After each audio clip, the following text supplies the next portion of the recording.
5월 하면은 가정의 달이기도 하고요. 또 실록의 계절입니다. 또 뭐 세상 언어를 빌리자면은 계절의 여왕이다라고 하는 달이 바로 5월입니다. 5월은 특별히 어린이 어버이 주일이 그렇게 함께 이렇게 끼어 있는 그런 달이기도 하죠. 아무쪼록 이 5월에 우리 사랑하는 우리 믿음의 성도들의 가정들이 좀 더 하나님 앞에 풍성한 그런 열매를 맺고 또 온전한 가정들로서 세워져 나가기를 주님의 이름으로 축원드리겠습니다. 오늘 이 본문 말씀 베드로후서 2장을 우리가 살펴봅니다만은 그 초대교회에 있어서도 어떤 교회의 문제가 얼마나 그렇게 큰 어려움들이 있었는가라는 것을 우리가 보게 됩니다. 교회 하면은 교회는 순교자의 피를 먹고 성장한다라는 그런 말이 있습니다. 교회는 순교자의 피가 늘 그렇게 흘려져야지만이 교회가 성장하고 유지된다는 그런 말씀이죠.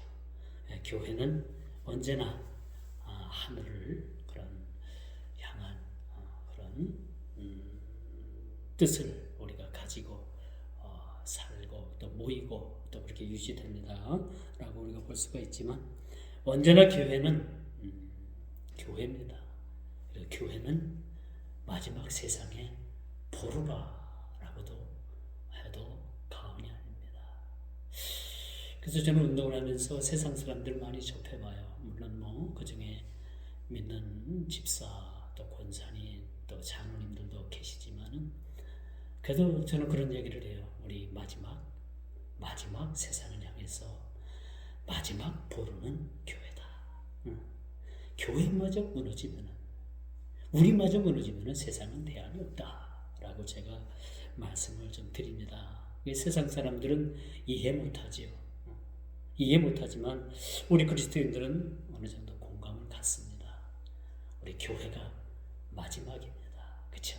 경찰서도 무너지고 여러 가지 그 안보 상황도 무너져도 마지막 끝까지 버틸 수 있는 것은 교회다. 교회가 마지막 여러분 방주의 역할을 감당하는 겁니다. 구약의 노아의 방주의 모형이 오늘날 그 실존하는 교회의 모습인 거예요. 교회는 방주입니다. 마지막 그 남은 자들을 다 구원하기 위한 하나의 그런 방편이라고 볼 수가 있습니다. 우리가 시대가 가면 갈수록 참 신앙생활하기가 쉽지 않다라는 그런 말들을 많이 합니다. 근데 많은 그 세상 사람들을 보면 뭘 믿고 그렇게 당당한지, 그렇죠? 세상 사람들, 그렇죠? 당당해 보이잖아요. 근데 우리는 늘 뭐 염려하는 가운데 주님 언제 오시려나라는 그런 염려 가운데 살아가게 돼요. 물론 우리가 주님 오시면 다 주님 앞에 서서 다 우리가 행한 대로 상급을 받습니다. 우리의 심판은 영벌에 처해지기 위한 그런 하나님 앞에 서는 것이 아니라 우리가 예수를 믿고 신앙을 가지고 얼마나 하나님 앞에 충성되이 살았는가, 얼마나 많은 열매를 맺었는가라는 상급에 대해서 그렇게 논하는 자리가 그런 자리가 될 수 있다라고 봅니다. 여러분, 세상 사람들은 참 이해가 안 갈 때가 많이 있어요. 정치하는 분들을 보게 되면 참 저분들이 뭘 믿고 저렇게 천연덕스럽게 거짓말을 할까? 이렇게 얼굴색 하나 변하지 않고 거짓말하잖아요. 우리는 뭐 하나 좀 양심에 꺼리 끼는 일을 하고 하면은 벌써 그것이 우리 표정에서 모습에서 다 드러나요. 그렇죠? 들킵니다. 금방 들키는 거예요. 근데 여러분, 정치하는 사람들을 보게 되면 너무나도 참 그런 모습들이 참 우리가 이해할 수 없을 정도로 그렇게 그런 모습들을 우리가 보여주고 있지요. 참 거짓말하는 것도 눈 깜빡하지 않고 거짓말을 아주 진짜처럼 거짓말을 참 잘합니다. 이게 제가 어릴 때는 그 읍내 시내 나가 보면은 한쪽 골목에 많은 사람들이 많이 이렇게 몰려 있어요. 그리고 그 가운데 뭘 파는지 바카스 병만한 그 병을 가지고서 아주 열심히 설명을 합니다. 그렇죠? 그리고 많은 사람들이 그 사람이 그 파는 게 뭔지 모르겠지만 만병통치약이라고 소개를 하겠죠. 이게 많은 사람들이 또 그것을 삽니다. 그렇죠? 근데 분명 그것은 십중탄고 가짜 약이라고 생각을 할 수가 있죠. 여러분, 이 약장수가 여러분 이 가짜 약을 팔기 위해서 얼마나 천연덕스럽게 그렇게 거짓말을 그렇게 섞어가면서 진짜처럼 그렇게 약을 팔까요? 그렇죠? 근데 그걸 진짜라고 합니다. 지금 그렇게 하면 큰일 나죠. 지금은 그런 그전에야 어수룩한 세상이고 그것이 그렇게 통할 만한 세상이기 때문에 그런 일들도 있었습니다. 그분들은 아주 거짓말을 진짜처럼, 가짜 약을 진짜처럼 그렇게 아주 홍보하면서 파는 모습을 보게 됩니다. 왜 제가 이런 말씀을 드리느냐? 오늘 본문 말씀에 보니까 그러나 1절이지요. 그러나 백성 가운데 또한 거짓 선지자들이 일어났나니, 그렇죠? 거짓 선생들뿐만 아니라 후반절에 보니까 이와 같이 너희 중에도 거짓 선생들이 있으리라. 그렇죠? 마지막 때가 되면 거짓 선지자 및 거짓 선생들이 세상을 판치는 것이 아니라 이런 부류들이 교회 안에도 들어오게 되어 있다라고 볼 수가 있습니다.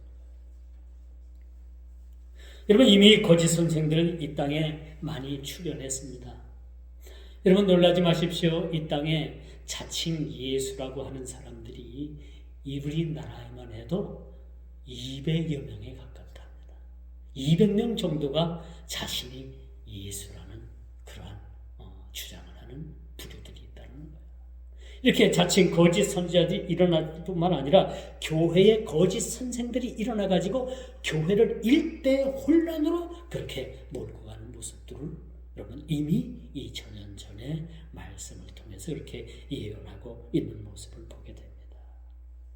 여러분, 하나님께서는 거짓말하는 자들에 대해서는 반드시 심판하십니다. 이 거짓말이 그만큼 무서워요.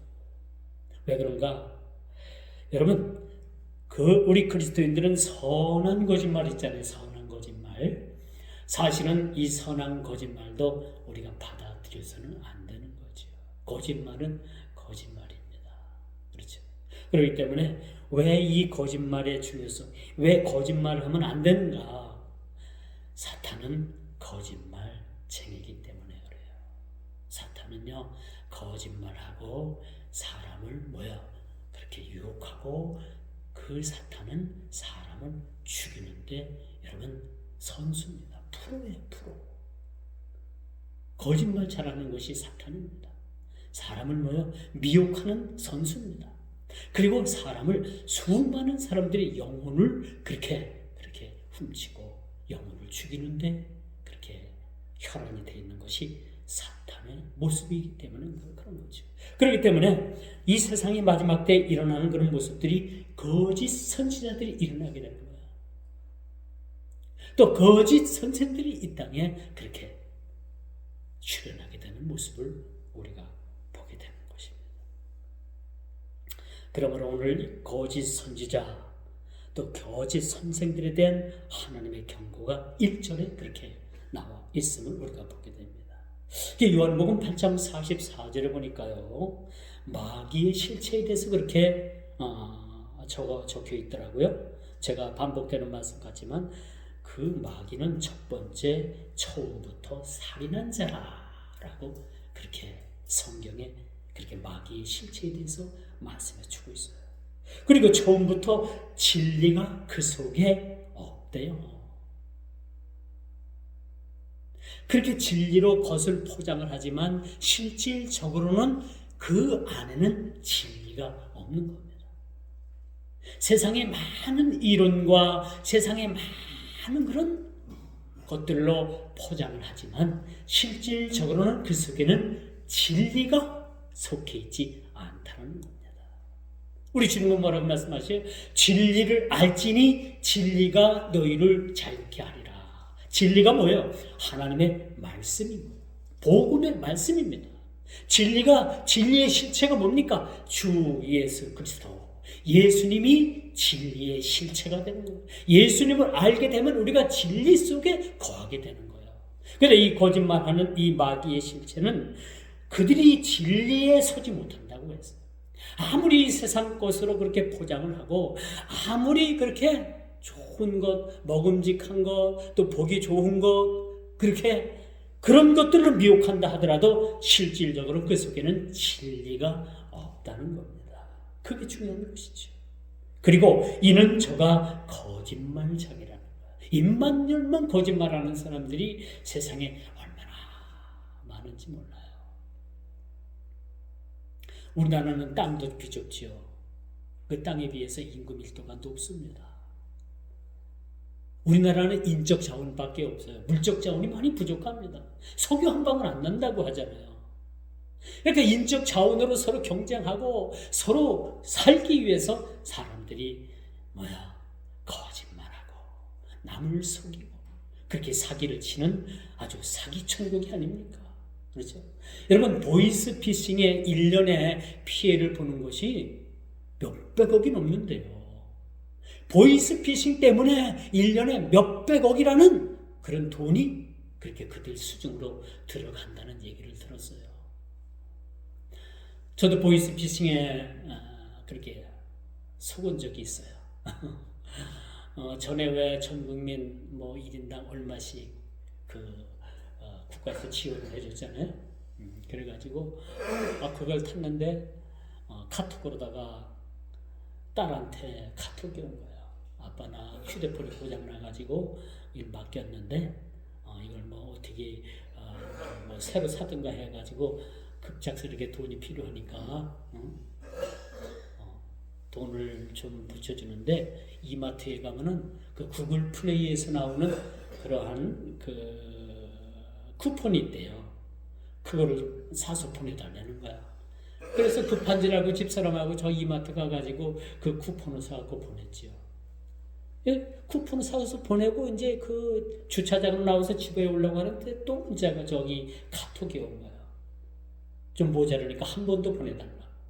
그래서 60만 원에서 120만 원을 보냈습니다. 그 돈이 어디서 난 거냐? 그때 정부에서 집사람하고 저한테 지원해줬던 돈이 그게 그냥 사기하는 사람한테 날아갔어요. 아차 싶어가지고 그 경찰서에 갔더니 이미 쿠폰을 발행을 해서 그 번호를 그쪽에 불러주면 그것이 그대로 결제가 돼서 찾지 못한다고 합니다. 그런 일들이 있었어요. 참 기가 막히더라고요. 그래서 한숨을 푹푹 쉬고 집에 와서 이제 아이들한테 얘기를 했더니 부끄럽지만 어떡하냐 얘기했더니 아들이 와가지고 그래도 현금을 저에게 딱 주면서 아빠 잊어버려. 그건 그러면서 현금을 딱 치워주더라고요.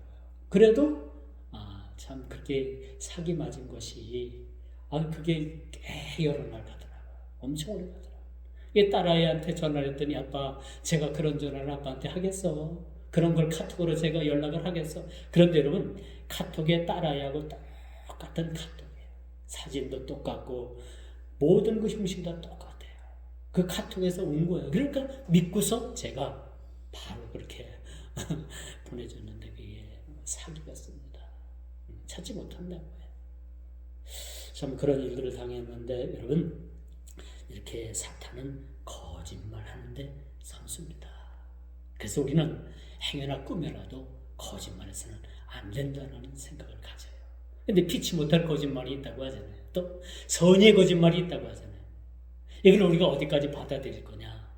성경적으로 본다면 이 모든 것들도 받아들여서는 안 된다라고 생각을 할 수가 있는 겁니다. 어쨌든 사탄은 거짓말쟁이고 처음부터 그 속에 진리가 없습니다. 진리로 포장을 하지만 실제로 진짜인 것 같지만 그 속에 내면은 가짜입니다. 왜? 진리가 없기 때문에 그렇다라고 말씀드릴 수가 있는 거예요. 그러면 여러분 우리가 일평생 살아가면서 이렇게 일관된 신념을 가지고 산다는 것은 참 쉽지 않지요. 그렇죠? 더는 우리가 환경에 의해서 더는 우리가 어떤 조건에 의해서 피치 못할 때가 있음도 우리가 보게 됩니다. 그렇죠? 여러분 아무리 그렇게 위대한 사상가나 철학자도 모두에게는 그 약한 존재인 것이 우리 인간이라는 사실이에요. 우리 인간은 참 약하죠. 그렇기 때문에 주님께서 우리와 함께 하시는 거예요. 우리 스스로가 모든 일을 행할 수 있고 우리 스스로가 강하다면 우리 주님이 사실 필요가 없다고 보죠. 여러분 일본 사람들에게 전도를 하면 뭐라고 해요? 제가 자주 그 말씀을 합니다만 일본 사람들에게 전도를 하면 그런 얘기를 한대요. 지금 우리가 예수를 믿고 교회 나가면 지금 사는 것보다 더 잘 살 수 있느냐. 그렇죠? 그들은 모든 목적이 물질로 맞춰져 있는 거예요. 예수를 믿으면 지금 사는 것보다 더 잘 살 수 있느냐라고 그렇게 반문을 한다고 합니다. 그렇죠? 그러므로 우리 성경은 뭐라고 가르치고 있는가 하면 완벽주의자가 되라고 하지 않습니다. 늘 자신의 부족함을 애통하며 하나님의 긍휼을 기다리는 것이 우리 믿는 사람들의 모습이라고 볼 수가 있겠죠. 완벽하신 분은 하나님 한 분이십니다. 저도 부족하고 여러분들도 부족한 면이 있고 그래서 우리가 예수를 믿게 된 거고 또 예수님께서 우리를 이끌어 주신다라고 말씀드릴 수가 있는 거죠.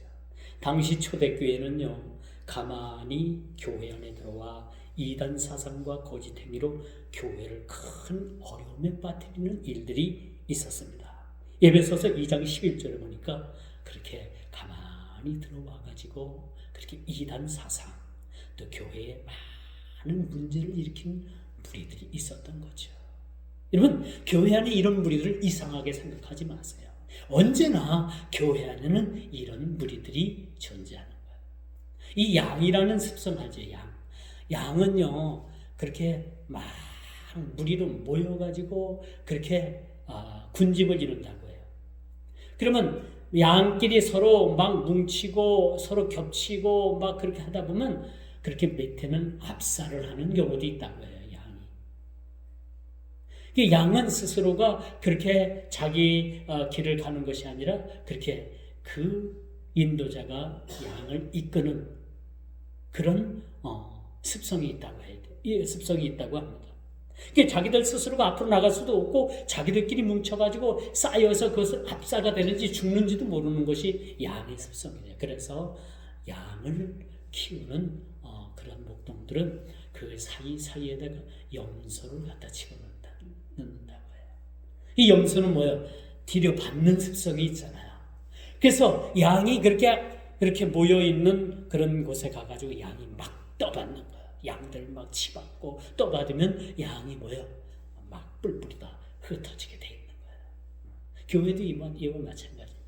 교회에 이런 어떤 거짓 무리들, 거짓 사상가들을 그렇게 심어놓는 것은 정화 작업을 위한 더욱더 교회가 건강하게 나가기 위한 그런 모습이라고도 우리가 볼 수가 있겠죠. 오늘 본문을 보게 되면요, 오직 믿음으로 살기로 작정한 헬라 출신 성도들에게 이젠 유대인이 되었다가 기독교인 된 그 기독교인들이 교회 안에서 어떤 주장을 하는가 하면요, 예수 믿는 거, 복음 받아들이는 거 맞아. 그거 맞지만 그래도 우리가 구원받기 위해서는 율법을 지켜야 되고 할례를 받아야만 돼. 그렇게 주장을 하게 되는 거예요. 그런데 헬라인으로서 그 이방인으로서 예수를 믿게 되고 기독교인이 된 그들에게는 뭐예요? 할례를 받고 율법을 지킨다는 것은 엄청나게 어려운 일입니다. 그게 보통 일이 아니죠. 우리가 율법을 다 지켜나갈 수가 있습니까? 못 지킵니다. 율법 못 지킬 수가 없어요. 그렇기 때문에 우리에게 복음이 필요한 거죠. 근데 유대인들은 뭐예요? 자기 조상 대대로 율법을 수여받았고 할례를 받았고 습관적이고 행위적으로 겉보기지만 그들은 율법을 접했다는 얘기죠. 그리고 할례를 받은 백성들입니다. 그런데 그들이 유대인들이 기독교인들이 돼서 교회 안에 들어와 보니까 뭔가 좀 싱거운 거야. 간이 맞질 않아. 그래서 우리 전통 대대로 믿어왔던 그런 할례와 율법을 지켜야 된다는 주장을 헬라인으로서 예수를 믿고 이방인이죠. 그 기독교인들이 됐던 사람들에게 율법과 할례를 주장하게 되는 거예요. 우리가 율법과 할례로서 우리가 그걸 지킨다고 해서 구원을 받지 못합니다. 다 지키지 못하기 때문에 그런 거예요. 이 여기까지 사도 바울이나 베드로가 뭐라고 그렇게 헬라인으로서의 이방인이었던 그 기독교인들에게 뭐라고 가르쳤느냐? 오직 복음, 오직 예수 그리스도, 오직 복음만이 우리가 구원의 조건이라는 것을 그렇게 가르쳤는데, 오늘날 갑자기 교회 안에 그렇게 유대인으로서 예수를 믿게 된 사람들이 그런 주장을 하게 되는 거예요. 그게 교회 일대의 그런 혼란이 이렇게 야기된 모습을 보게 되죠. 이것 때문에 이제 예루살렘 공회로 바울이 그렇게 가서 그 공회에 참석을 해서 이걸 판결을 받게 되는 거죠. 이게 뭔 판결이 나오느냐? 복음으로서 예수 믿는 것으로서 구원받는 것이 충분하다라는 그런 판결을 받게 되는 겁니다. 그렇죠? 우리가 구원받는 조건이 율법과 할례를 받는 조건이 우리의 구원의 조건으로 것이 제시가 된다면 우리는 이 조건을 통해서 구원받을 수가 없습니다. 그렇죠? 율법을 지킬 수가 없는 거예요. 이뿐만 아니라 교회에 아주 이전 이런 주장 때문에 교회의 심각한 질서가 그렇게 무너지기 시작하는 모습을 보게 되는 겁니다. 이 유대인 중에 기독교인이 된 자들의 입장에서는 충분히 그렇게 주장할 수도 있다고 봐요. 그렇죠? 자기 조상 대대로 믿어왔던 그런 율법, 행해왔던 율법, 또 행해왔던 그런 할례, 이런 것들을 주장하는 것을 그렇게 그들의 입장에서 볼 때는 우리가 조금 이해는 할 수는 있어요. 그러나 물론 이들의 할례와 율법을 지킨다고 해서 그것이 죄가 되는 건 아닙니다. 제가 말씀을 드릴 수 있는 것은 여러분들이 율법을 지켜낼 수 있으면 지켜내야 됩니다. 그렇죠? 그게 죄가 되는 것은 아니죠. 율법을 지킨다고 해서 죄가 되는 게 아니죠. 그러나 우리가 율법을 지키지 못하기 때문에 이 복음을 받아들이고 이 복음 안에서 우리가 구원을 받게 된다라고 말씀드릴 수가 있는 겁니다. 이방인 중에 기독교인이 된 신자들에게는 할례와 율법을 지키는 것은 너무나도 어려운 일이죠. 어찌 보면 불가능한 일이라고 말씀드릴 수가 있는 것입니다. 마치 여러분 그것이 구원의 조건으로 작용한다고 주장한다면 그것은 심각한 복음에 대한 오류입니다. 복음에 대한 훼손인 거예요. 오직 우리는 예수 그리스도, 그분만이 우리의 구원의 주가 되는 것이죠. 그런데 오늘날 많은 사람들이 예수 안 믿어도 우리가 구원받는다라는 그러한 주장들을 보게 되는 겁니다. 이것이 신신학입니다. 그렇죠? 신신학. 그들의 주장은 우리가 우암산을 올라가기 위해서 여러 가지 루트가 있다는 얘기죠. 꼭 한쪽 코스만 있는 것이 아니라 저쪽 북쪽에서도 올라올 수 있고 동쪽이나 남쪽이나 서쪽 이 사방에서 올라오는 길이 있는데 그 길을 통해서 올라가서 정상에 올라가면 모두 다 정상에 오른 것이다. 우리 구원도 이와 마찬가지다라고 하는 그러한 자유주의 신학은 우리는 받아들일 수가 없는 거예요. 오직 구원은 예수 그리스도, 그분 한 분뿐이라는 사실들을 우리가 보게 되는 겁니다. 그러므로 여러분 종교개혁의 모토가 여러분 성경 로마서 1장 17절입니다. 1517년 마틴 루터를 통해서 종교개혁이 일어나지 않았습니까? 로마서 1장 17절에 보니까 여러분 하나님의 의가 나타나서 복음에는 하나님의 의가 나타나서 믿음에 이르게 하나니 오직 의는 믿음으로 말미암아 살리라 라는 로마서 1장 17절, 이 말씀이 종교개혁의 모토가 되었다는 거예요. 이뿐입니까? 사도 바울이 일평생 이방인의 사도로서 그렇게 아주 일평생 살아가면서 복음만을 위해서 살았던 이 사도 바울도 로마서 1장 17절에 뭐라고 그가 기록을 하냐면요, 오직 의는 믿음으로 말미암아 살리라. 오직 의는 믿음으로 말미암아 구원을 받게 된다는 사실입니다. 우리의 구원은 행위에 있는 것이 아니에요. 우리가 뭘 잘하고 뭘 못하고 뭘 해서 구원받는 것이 아니라 오직 우리의 구원은 믿음으로 말미암아 가능하다고 말씀드릴 수가 있는 거죠. 자, 두 번째, 영적 성숙함으로 교회를 해방하는 자들을 배격하는 것이 우리 성도들의 의무라고 말씀드릴 수가 있습니다. 이 사도 베드로뿐만 아니라 사도 바울 자신도 교회를 어지럽히는 일에 대해서, 해방하는 일들에 대해서 아주 엄격하고도 이렇게 엄중하게 그렇게 그들을 치리하고 심지어는 그들을 출교했습니다. 교회에서 그들을 내쫓았어요. 교회를 해방하는 자들에 대해서 이렇게 엄격했으면 우리가 보게 됩니다. 왜 그랬을까요?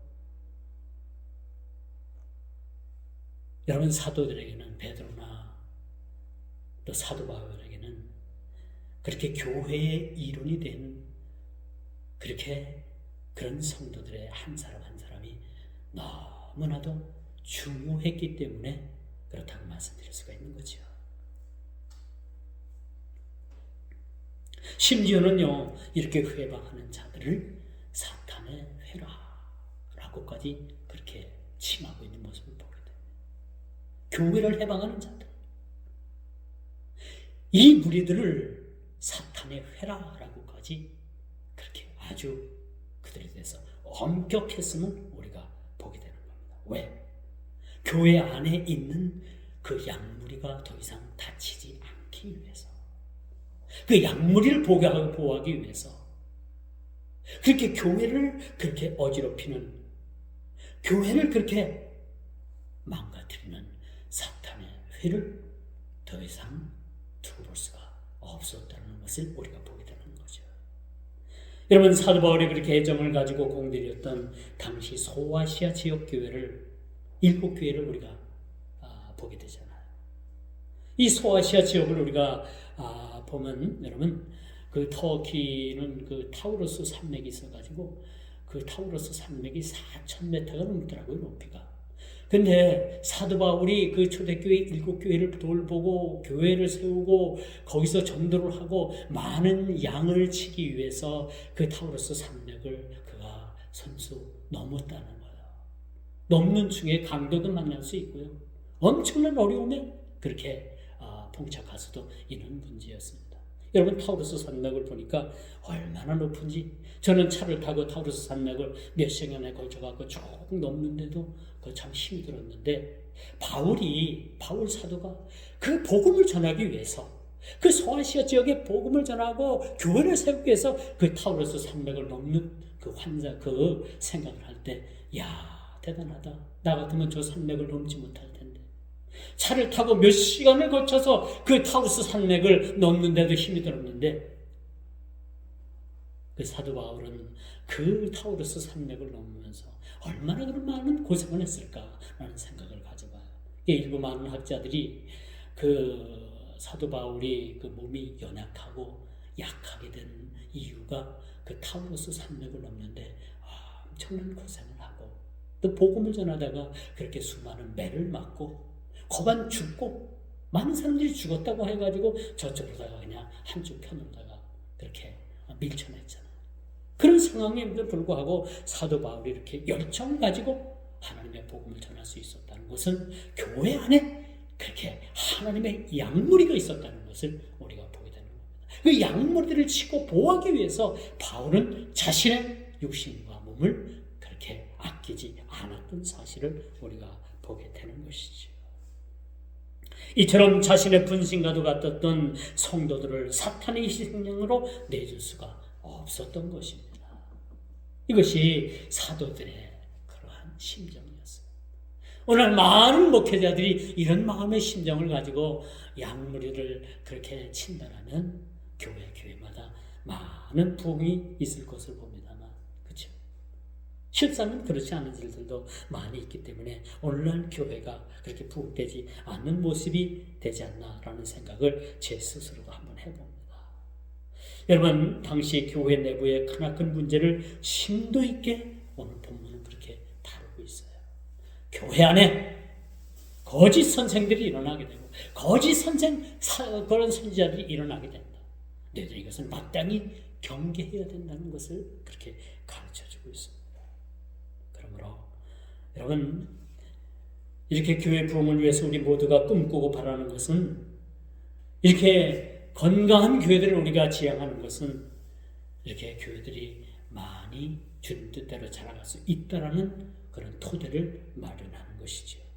여러분, 그리고 교회 부흥의 꿈은 우리 모두의 꿈뿐만 아니라 주님의 크나큰 기대입니다. 주님의 기대가 뭘까요?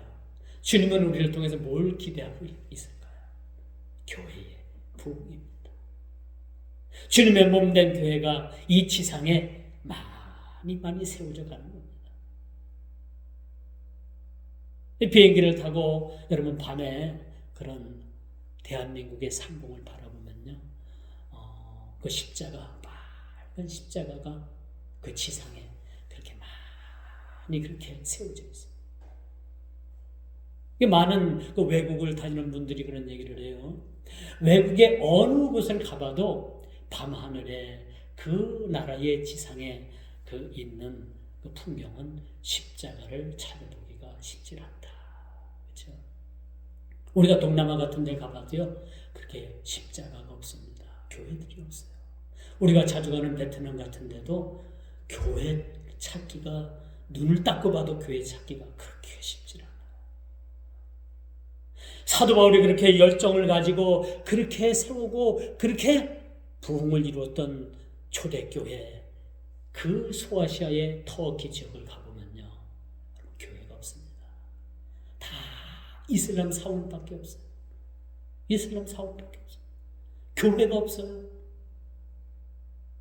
그나마 여러분 소피아 성당이, 여러분 성당으로 카톨릭에서 물론 그렇게 관리를 했던 소피아 성당이, 그것을 이슬람이 장악을 해가지고 그 소피아 성당의 그 옛 모습을 다 지금은 감추고 이슬람 사원, 이슬람화 되어가는 모습을 보게 됩니다. 그리고 소피아 성당 옆에다가 큰 블루모스크를 지어가지고 엄청난 규모로 그렇게 이슬람 사원을 지었어요. 이것을 여러분, 사도 바울이 천국에서, 하늘나라에서 이런 모습들을 보면 얼마나 마음이 아프겠어요. 그렇죠? 전 그런 생각을 했어요. 그 터키 지역을 보면서 교회 안에 없고 일곱 교회는 터만 남아있는 그런 모습을 보면서 사도 바울이 천국에서 얼마나 애통하고 있을까, 그런 생각을 가져보기도 했습니다.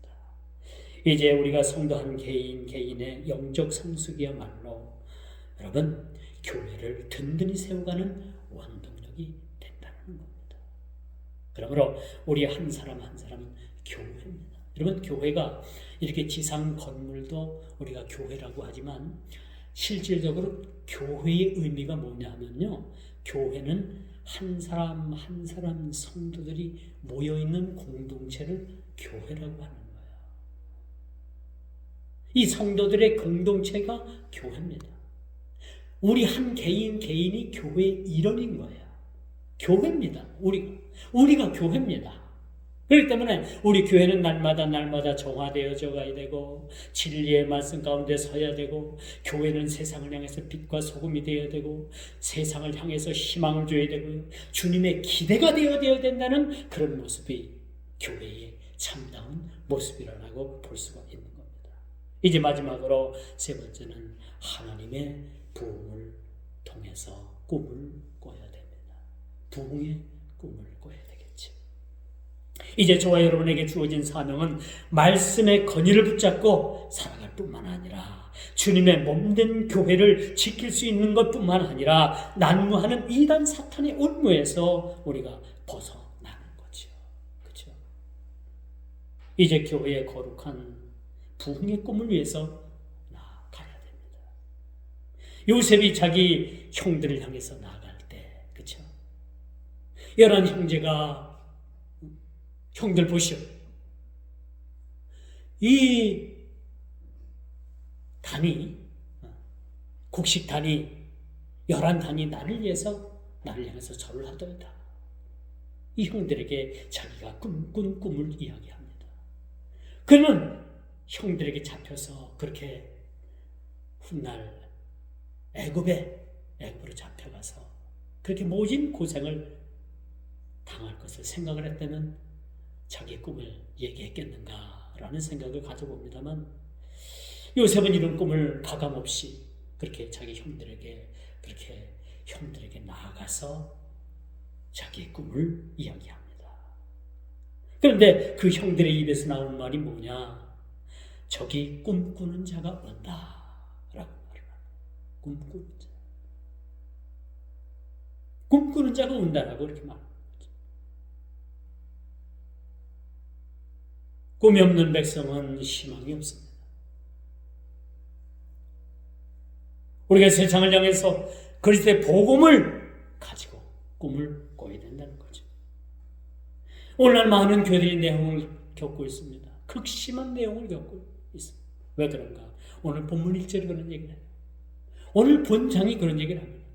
왜 교회들이 그렇게 어려움을 겪고 그런 극심한 내용을 겪고 있을까? 이것은 전혀 이상한 것이 아니에요. 이 마지막 때에 일어나는 현상입니다. 거짓 선지자들이 일어나게 되고요.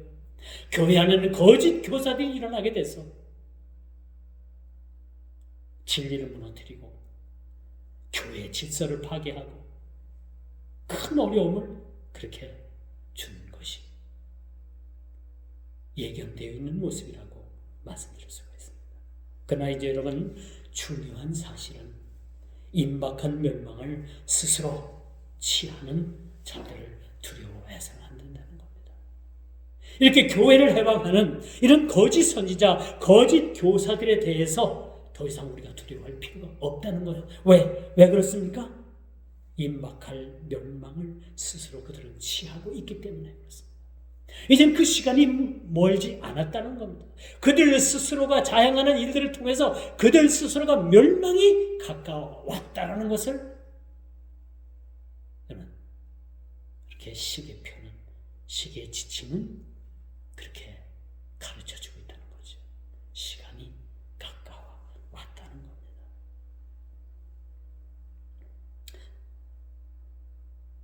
이런 자들을 데살로니가 후서 2장 3절을 보니까 그들을 불법의 사람이더라. 불법의 사람. 교회 안에 불법의 사람. 세상에 있다가 교회로 들어온 이 불법의 사람들. 이런 자들을 데살로니가 후서 2장 3절에는 불법의 사람들이라 라고 그렇게 지칭을 합니다. 이런 자들을 우리가 이젠 경계를 해야 되죠. 성도가 진리로 맞서 싸울 때 대적의 세력은 뭐야? 도망가게 되는 거예요. 대적의 세력은 멸망을 받게 된다는 사실. 그러면 여러분, 날마다 우리 성도는 악에게 지지 말고 선으로 악을 이기십시오. 언제까지? 주님 오실 때까지. 진실과 믿음으로 우리가 끝까지 살아갈 때 궁극적인 승리는 저들 회방하는 자들이 있지 않고 멸망하는 자들이 있지 않고 거짓말하는 자들이 있지 않고 그 승리는 주님의 승리요 저와 여러분들의 승리라는 사실들을 믿으시기를 주님의 이름으로 축원드리겠습니다. 기도합니다.